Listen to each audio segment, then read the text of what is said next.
वाली बहू। शादी के पहले से ही विभा को कपड़े धोने का बड़ा शौक था। कभी नल के नीचे तो कभी तालाब के पास।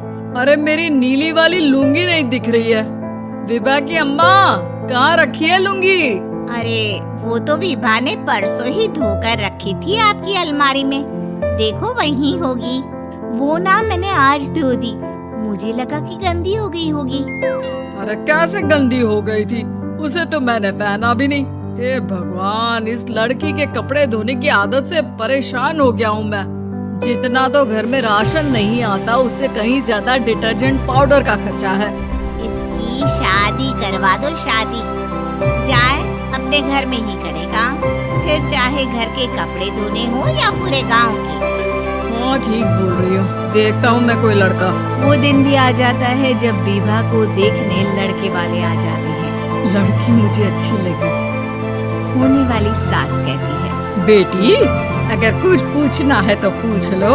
वैसे तो हमारी लड़की बहुत ही शर्मीली है, जो बोल दो वो मान लेती है, इसे क्या पूछना होगा। अरे कैसी बात कर रही हो माँ, मुझे इन लोगों के घर रहना है, सवाल तो कही है। हाँ हाँ बेटा, पूछ लो ना, क्या पूछना है। आप लोगों के घर कपड़े कौन धोता है? सास का मुंह बन जाता है। देखो, अगर तुम ये कहना चाहती हो कि तुम्हें कपड़े धोने नहीं आते तो सुन लो, कपड़े मैं ही धोती हूँ, लेकिन तुम्हारे आ जाने के बाद मैं रुमाल तक नहीं धोऊंगी। चुप रहना भाग्यवान। बहू बेचारी घर आई नहीं, उसे डराना शुरू कर दिया। वो क्या है ना बिटिया, अभी तक तो ये कल्लू की माँ ही धोती थी, लेकिन अब तुम्हारे पापा तो दहेज में वॉशिंग मशीन देंगे ही। तभी विभा की माँ बोल पड़ती है, सवाल भी पूछा तो क्या। वैसे भाई साहब, मशीन की तो फिर भी कपड़े धोने की कैपेसिटी होती है, मतलब जो बिटिया दे रहे हैं ना विभा, इसे कपड़े धोने का बहुत शौक है। ये आप लोगों की क्या, आस पड़ोस गांव मोहल्ले सबके कपड़े धो दे और उफ तक ना करे। बाहर देखा नहीं आपने कितने कपड़े सूख रहे हैं, सब हमारी बिटिया ने ही तो धोए हैं। बस भी करो ना माँ, शर्म आ रही इतनी तारीफ सुनकर। और तो और एक दाग निकाल कर दिखाओ तो मान जाऊँ। हाँ अच्छा, माफ करना बेटा, मैंने गलत समझा। हमें तो रिश्ता बहुत पसंद है। और ऐसे जुड़ जाता है रिश्ता कपड़े धोने का शौक रखने वाली विभा का। उसकी शादी हो जाती है कोयला फैक्ट्री में काम करने वाले कल्लू के साथ। शादी के बाद अचानक विभा चिल्लाती हुई सास के पास आती है। सासू माँ, अरे सासू माँ कहाँ है आप? ये तो धोखा है, धोखा दिया आप लोगों ने मुझे। इसे ससुर के चक्कर के बारे में पता चल गया। अरे तो उसमें तुझे क्यों धोखा मिला है? अरे नल में पानी नहीं आता, कपड़े कैसे कब धुलेंगे? अच्छा, तू पानी नहीं आ रहा उसकी बात कर रही है। तो आपने क्या सोचा? कुछ नहीं।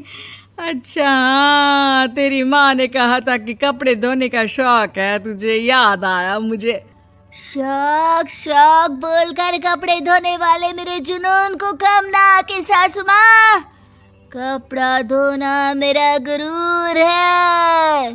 तभी पति भी वहाँ आ जाता है। अभी मैंने इसे सनी देओल की फिल्म दिखाई है, उसी के डायलॉग मार रही है माँ। अच्छा सुन, साफ साफ बता रही हूँ, पानी सुबह 4 से 6 और शाम को 10 से 12 आता है, समझी? विभा टाइमिंग सुनकर हैरान हो जाती है। ये क्या भूतों का मोहल्ला है? सुबह 4 बजे उठकर कौन कपड़े धोता है? 4 बजे टंकी में पानी जाता है, फिर सारा दिन धोना ना, किसने मना किया?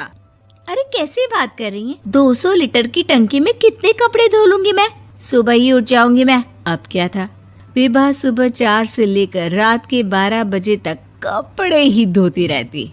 एक रोज सास पड़ोस से निकलकर कहीं जा रही होती है कि साथ वाली कहती है, हाँ कल्लू की माँ, जरा ये बताओ कि 2 साड़ी है, 2 ब्लाउज और एक पेटीकोट और एक नाड़े वाला लंबा कच्छा। हाँ तो? अरे तो क्या, कितना लोगी धुलाई ये बताओ। धोबन दिख रहे हैं हम क्या? हमारे पति सरकारी नौकरी से अभी रिटायर हुए हैं और बेटा सुपरवाइजर है कोयला फैक्ट्री में। धोबन समझ रखा है हमें। हाय रे कल्लू की अम्मा, माफ कर दो। वो तो मोहल्ले में यही सब बता रहे थे कि तुमने बहू को कपड़ा धुलवाने के काम में लगा दिया है। सास को पड़ोसन की बात सुनकर गुस्सा आ जाता है। वो घर पहुंचती है जहां घर के बाहर ही इतने सारे कपड़े सूख रहे होते हैं जितने कि किसी धोबन के घर पर। अरे ओ कल्लू की दुल्हन, बाहर निकल। माँ जी यहीं आ जाओ, बाथरूम में चादर धो रहे हैं हम। अरे अभी हम धोते हैं, तुमको बाहर निकलो। ये आस पड़ोस वाले बोल रहे हैं कि हम बहू से कपड़े धुलवा कर उसे कपड़ा धोने वाली बना दिए हैं। अरे छोड़ो ना माँ जी, किन लोगों की बातों में आती हो। आस पास के लोगों का तो काम ही होता है कि वो किसी तरह सास बहू को लड़ा दे। बहू सारे घर के कपड़े धोती है, ये क्या कम है? बोलिए। सास को भी लग जाता है कि वो बहू का ये सनकीपन नहीं छुड़वा सकती, इससे अच्छा है कि खुद ही चुप हो जाए।